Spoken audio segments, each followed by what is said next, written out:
السلام علیکم ورحمۃ اللہ وبرکاتہ۔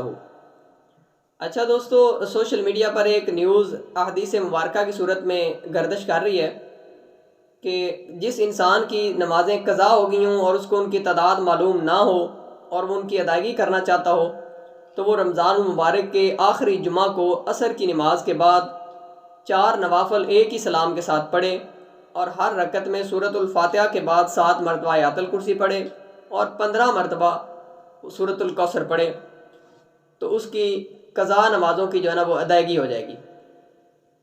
تو آیا کہ یہ روایت ٹھیک ہے کہ نہیں؟ تو یہ بات مائنڈ میں بٹھا لیں کہ یہ ایک من گھڑت روایت ہے، اس کا کوئی مستند پروف نہیں ہے کہ جس میں آقا علیہ السلام صلی اللہ علیہ وآلہ وسلم نے ایسا فرمایا ہو کہ 4 رکعت نماز نوافل عصر کے بعد جمعۃ الوداع کو پڑھنے سے آپ کی تمام نمازوں کی ادائیگی ہو جائے گی۔ ایسی کوئی روایت نہیں ہے۔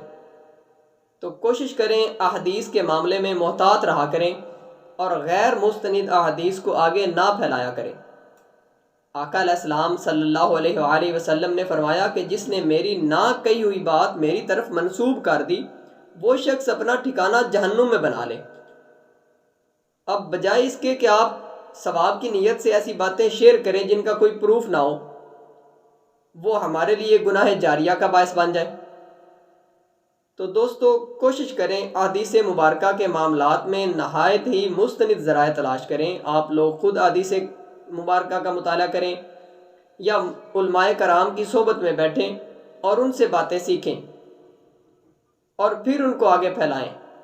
ہر سنی سنائی بات کو آگے نہ پھیلایا کریں، اور خاص کر احادیث مبارکہ کے معاملات میں تو یہ نہ ہو کہ ہم بجائے اسلام کی اشاعت کرنے کے لیے اپنے لیے وبال پیدا کر لیں اور وہ گناہ جاریہ کا باعث بنے۔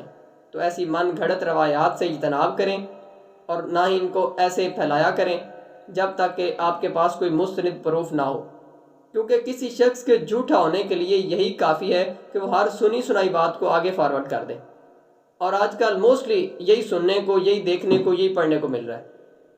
تو آپ سے گزارش ہے کہ احادیث مبارکہ کے معاملے میں محتاط رہا کریں اور جو بات آپ نے خود ریڈ آؤٹ کی ہو یا کسی مستند ذرائع سے حاصل کی ہو اس کو آگے پھیلایا کریں۔ جزاک اللہ خیرہ۔